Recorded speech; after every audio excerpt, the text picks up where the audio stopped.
부서 주간 새벽 예배 때 부서에 교육자가 있으면 부서 교육자가 말씀을 전하도록 배려해 주셔서 오늘 제가 설교하게 되었습니다.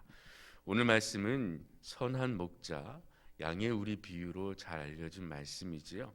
오늘 이 말씀과 요한복음 뒤편의 말씀으로 우리 교회를 향한 청년들 또 청년들을 위하여 우리가 무엇을 해야 할 것인가에 대해서 좀 살펴보려고 합니다. 저에게는 아이 셋이 있습니다. 이 아이를 처음 낳았을 때 여러분 아이의 이름을 무엇으로 지을까 좀 고민을 많이 했어요. 부모님께 맡겨볼까 여러 가지 한자도 찾아보고 성경책에서 성경의 인물들도 많이 찾아보았었습니다. 아내와 이런저런 이야기를 나누다가 우리가 결혼하고 좀 6년이 지나서 첫 아이를 낳았어요.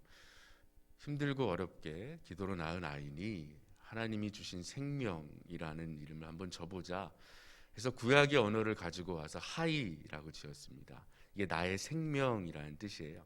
그래서 하나님이 주신 생명이다라고 해서 지었습니다. 근데 그 다음 해에 또 하나님께서 은혜를 주셔서 쌍둥이를 낳았어요.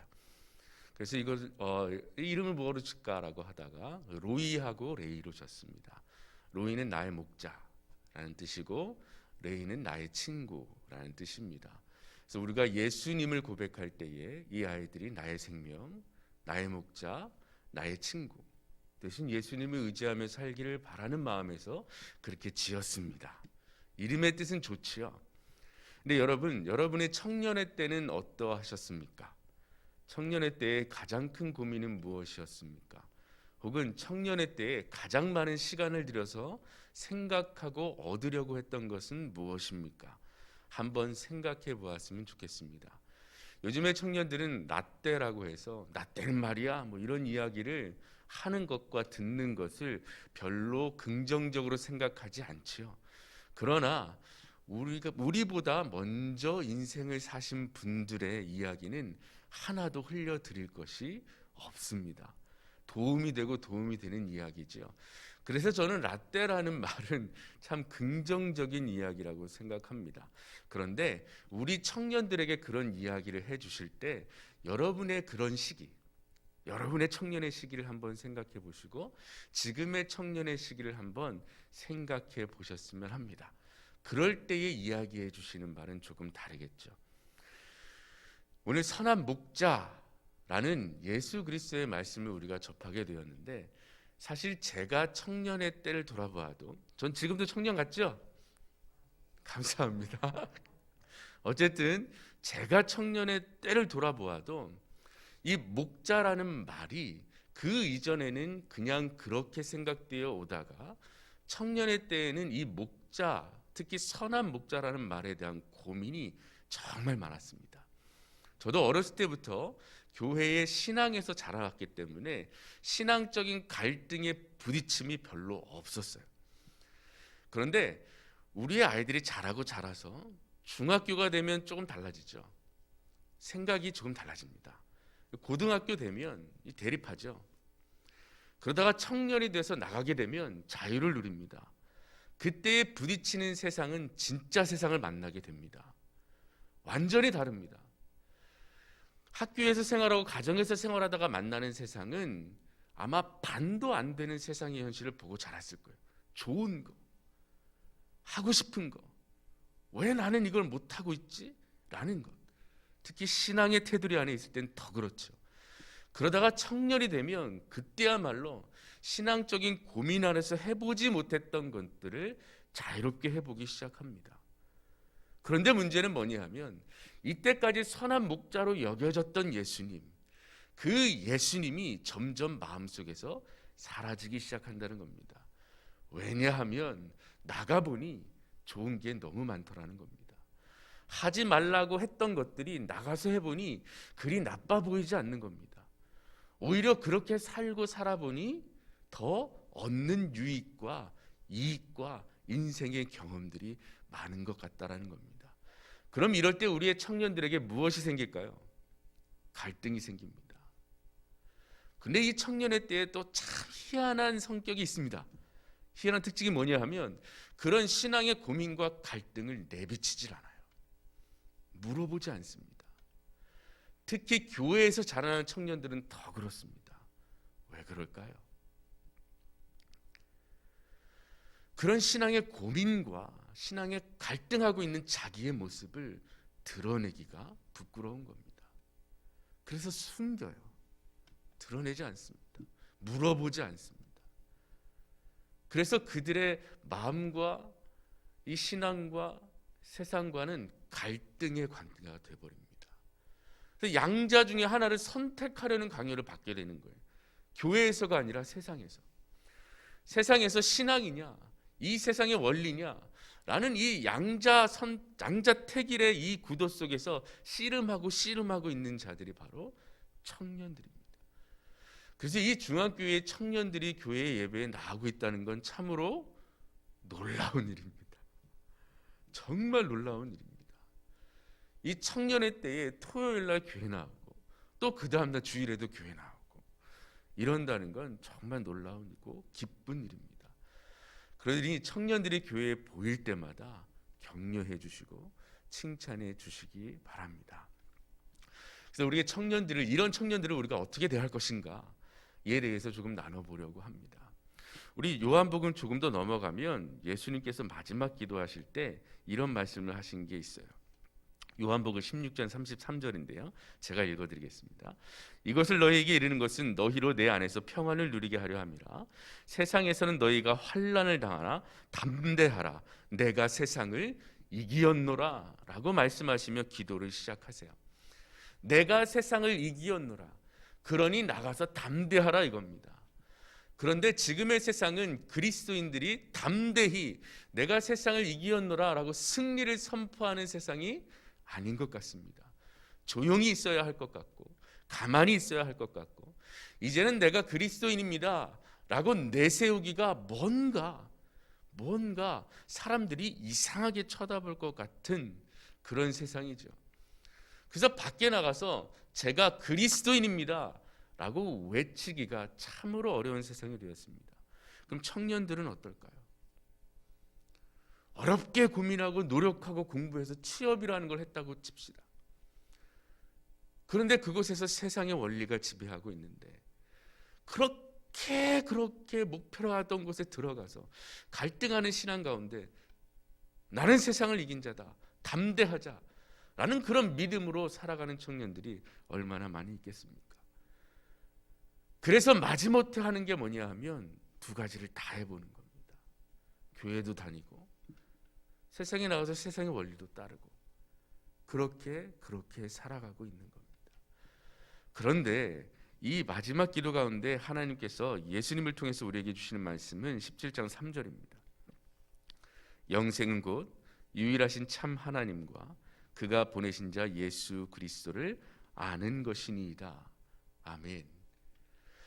제가 청년의 때에는 예수 그리스도를 안다고 생각했는데 세상에 나가보니 아는 게 아니었어요. 오랫동안 신앙의 교육 안에서 자라왔지만 그것이 머릿속에 있었지 세상에 나가 그 신앙과 믿음으로 세상을 이긴다라는 준비가 전혀 안 돼 있었습니다. 그래서 방황을 하게 됩니다. 교회는 교회대로 교회의 가치가 있고 세상은 세상대로 세상의 가치가 있다고 생각하고 살았어요. 그래서 교회에 오면 예배하고 찬양하고 뭐 다 합니다.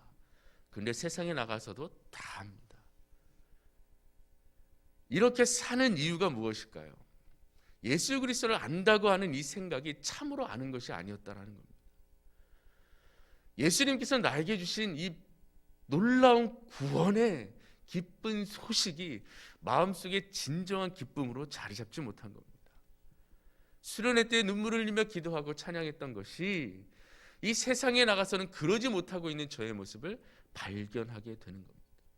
교회에서는 선한 목자이셨던 예수님이 세상에 나가면 선한 목자가 아닌 다른 세상의 목자가 나를 이끌고 가고 있는 모습을 발견하게 되는 겁니다. 그런데 세상은 그래도 된다고 이야기하는 겁니다. 세상에서 만난 사람들이 그렇게 살아가고 있는 청년과 저의 모습을 책망하지 않고 잘못됐다고 이야기하지 않고 오히려 지혜롭다고 이야기하는 것이 세상이었습니다. 너는 두 가지 다 잘하는구나. 야, 교회에서 그것도 하고 여기서 이것도 하네. 그런 삶도 있구나. 그래도 되겠네. 오히려 제가 그런 삶을 세상 사람들에게 전하고 있는 꼴이 되는 거예요. 교회에 다니면 이렇게 살아도 되는구나 라는 것이 됩니다. 그래서 저희 교회 안에서 청년들을 대할 때 가장 중요한 것은 뭐냐 하면 이 예수 그리스도를 참으로 알게 하는 일에 최선을 다하는 겁니다. 참으로 알아야 세상에 나가 그 믿음으로 승리합니다. 예수 그리스도의 교제가 가장 기쁘고 가장 소중한 것이다라는 것을 마음속으로 믿고 나가게 되는 겁니다. 그래서 아무리 이상한 목자가 되려고 하는 세상의 가치관이 들어와도 나의 참되고 선한 목자는 예수님밖에 없습니다 라는 기쁨의 고백이 이 안에서 터져 나오게 되는 겁니다. 무엇을 해야 할까요? 첫 번째로 격려해 주십시오. 우리의 성장 과정상 청년의 때에는 어쩔 수 없습니다. 대부분의 아이들이 그렇게 고민합니다. 씨름합니다. 그러나 그 과정은 필수적인 과정입니다. 청년의 때에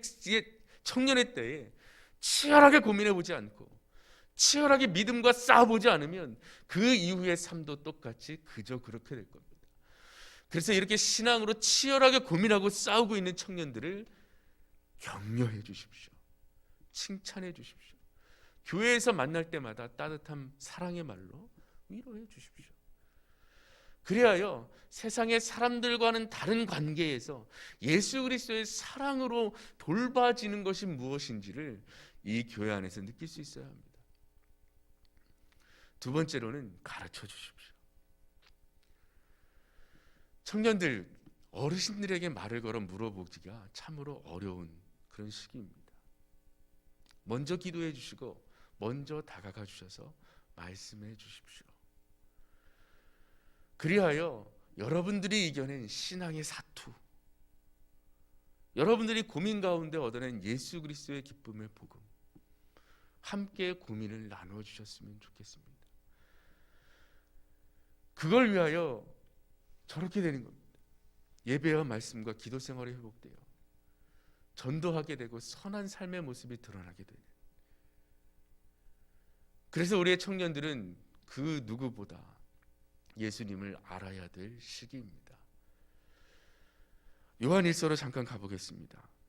요한일서 1장입니다. 요한일서 1장 1절부터 4절인데요.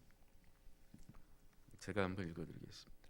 태초부터 있는 생명의 말씀에 관하여는 우리가 들은 바요 눈으로 본 바요 자세히 보고 우리의 손으로 만진 바라 이 생명이 나타나신 바된지라. 이 영원한 생명을 우리가 보았고 증언하여 너희에게 전하노니 이는 아버지와 함께 계시다가 우리에게 나타나신 바 된 이시니라. 우리가 보고 들은 바를 너희에게도 전함은 너희로 우리와 사귐이 있게 하려 함이니 우리의 사귐은 아버지와 그의 아들 예수 그리스도와 더불어 누림이라. 우리가 이것을 쓰면 우리의 기쁨이 충만하게 하려 함이라. 아멘. 태초부터 있던 영원한 말씀이신 이 예수 그리스도를 전하며 기쁨의 사귐의 교제 가운데 초청하고 있습니다. 3절입니다. 우리가 보고 들은 바를 너희에게 전함은 너희로 우리와 사귐이 있게 하려 함이니. 어떤 사귐이냐 하면 우리의 사귐은 아버지와 그의 아들 예수 그리스도와 더불어 누리는 사귐이라는 겁니다. 그럴 때의 4절, 우리가 이것을 쓰면 우리의 기쁨이 충만하게 하려 합니다. 전하는 것도 기쁨이요 예수 그리스도 안에서 사귀는 이 사귐의 교제 안에도 진정한 기쁨이 있다라는 겁니다. 그런데 이런 기쁨의 교제 가운데에 무엇이 있어야 하냐면 6절입니다. 만일 우리가 하나님과 사귐이 있다고 하고 어둠에 행하면 거짓말을 하고 진리를 행하지 아니함이거니와 라고 되어 있습니다. 우리가 빛에 있는 자이면서도 어둠에서 행하고 있다면 거짓말이라는 겁니다. 이것을 청년들에게 가르쳐 주시라는 겁니다. 여러분들이 먼저 경험하고 승리하고 얻어낸 진리, 예수 그리스도의 사귐의 기쁨, 이것을 알려주라는 겁니다. 빛 가운데 행하는 것은 거짓이 없는 겁니다. 어둠에 있지 않는 겁니다. 진리를 따라 살아가는 겁니다. 그러나 이 세상은 예수 그리스도의 진리를 따르고 살아가는 것을 어리석다고 이야기합니다. 그러니 그래도 괜찮아 라고 이야기해 주시는 것이 아니라, 여러분의 자녀가 청년이라면 그 청년에게 이 진리를 따라 행하는 삶의 모습을 보여주셔야 하는 겁니다. 이 교회가 그것을 보여주어야 합니다. 그래서 저렇게 살아야 올바른 삶이구나, 저렇게 살아도 되는구나, 그래야 진정한 기쁨이 있구나 라는 것을 보여주어야 합니다. 그래서 우리는 믿음의 본이 되어야 합니다. 만약에 우리의 청년들이 우리의 삶의 모습 속에서 그렇지 않은 모습을 발견한다면, 우리의 청년들이 우리의 이야기를 듣겠습니까? 우리의 가르침을 마음속으로 받아들일 수 있겠습니까? 그때는 정말 나 때는 말이야, 이런 말로밖에 들리지 않는 것입니다. 우리가 먼저 믿음의 선배요, 그런 믿음의 모습을 청년들에게 보여줄 때, 청년들은 이런 믿음의 삶 가운데 결국은 어떤 모습으로 살아가게 되는구나를 미리 맛보게 됩니다. 믿음으로 이겨낸 삶, 믿음으로 충만한 삶, 믿음으로 기쁨이 가득한 삶을 보게 되는 겁니다. 그리고 이렇게 되었습니다. 8절입니다. 만일 우리가 죄가 없다고 말하면 스스로 속이고 또 진리가 우리 속에 있지 아니할 것이요 라고 되어 있습니다. 그래서 청년들이 마지막으로 여러분을 통하여, 교회를 통하여 알았으면 하는 것은 바로 죄의 문제입니다. 그들이 죄의 경계가 분명하지 않으면 이 빛에 거한다고 하면서도 어둠 속에 있는 청년들로 남아있게 될 겁니다. 이 죄에 대한 경계는 분명해야 합니다. 죄에 대한 기준은 분명해야 합니다. 담임 목사님께서 여러 가지 사회 법들에 대해서 반대하시는 이야기를 하시는데, 이 기준이 명확하기 때문에 그런 겁니다. 그러나 청년들은 잘 이해하지 못할 수 있습니다. 왜요? 그것이 왜 잘못된 거죠? 오히려 인권을 보호하고 자유를 보호할 수 있는 것들 아닌가요? 라는 이 기준, 세상의 법으로는 옳은 것 같으나 하나님의 법으로는 죄로 빨려 들어가게 하는 일들, 이 죄에 대한 기준이 명확해야 합니다. 그래서 청년들에게 가르쳐 주어야 합니다. 그것은 죄다, 그것은 죄악으로 가는 길이다, 그것은 아니 된다. 그래야 고민하게 만드셔야 합니다. 왜요? 물어보게 만드셔야 합니다. 그때 우리의 대답은 하나님의 말씀이어야 합니다. 그것은 불의로다, 죄다, 아니다. 그리하여 하나님의 말씀의 기준이 그들의 삶의 기준 속에서 변할 수 없는 최고와 영원한 가치로 남아 있을 수 있게 해야 합니다. 그럴 때에 청년들이 빛을 발하기 시작하겠죠. 교회에서 많은 일들을 감당하기 시작하겠죠. 여기저기 섬기면서 그 섬김 안에 기쁨이 가득하게 되겠죠. 이미 저희 중앙교회는 청년들이 많은 일을 하고 있습니다. 반주도 하고 방송도 하고 교사도 하고, 저희 아동부는 부장 선생님이 청년이십니다. 아주 열심히 잘하고 있습니다. 말씀을 마무리하겠습니다. 교회는 예수 그리스도 안에 교제로 묶인, 사랑의 띠로 묶인 공동체입니다. 그 공동체 안에 장년들만 있는 것이 아니고 우리 아이들만 있는 것이 아니고 장년들과 아이들 사이에 청년들이 끼어 있습니다. 제가 끼어 있다라고 표현한 것은 이 한국 교회의 많은 교회들이 청년들을 끼어 있는 세대라고 생각하고 있습니다. 어디에도 끼어 있지 못해요. 교육부라고 하기에도 애매하고 장년부라고 하기에도 애매합니다. 그래서 끼어 있어요. 이 청년 사역들을 잘하는 교회들은 청년들이 많이 모여 있습니다. 왜 그럴까요? 끼어 있다고 생각하지 않아주기 때문입니다. 존중해 줍니다. 신앙의 고민들을 받아줍니다. 그래야 하나님의 말씀으로 그들을 위로하며 믿음의 성장으로 나아가게 도와주죠. 우리가 그 일에 최선을 다했으면 좋겠습니다. 저는 청년 사역자입니다. 참 어렵습니다. 저는 인생의 경험이 그리 많지 않습니다. 이제 고작 43살입니다. 그래서 제 인생의 신앙의 경험은 우리 청년들에게 많이 부족할 겁니다. 그러니 여러분이 도와주십시오. 함께 동참해 주십시오. 그래야 우리의 청년들이 세상 속에서 누리는 기쁨보다 이 중앙교회에서 누리는 기쁨이 더 크다는 것을 깨닫게 해 주십시오. 저는 지금 도움을 요청하고 있습니다. 그리하여 끼어 있는 청년이 아니라 우리 어린 아이들과 장년들 사이에서 그 사이를 굳건히 이어주는 허리의 역할을 잘 감당할 수 있는 청년이 될 수 있도록 기도해 주시고 신앙의 교육에 동참해 주시기를 바랍니다. 함께 기도하겠습니다.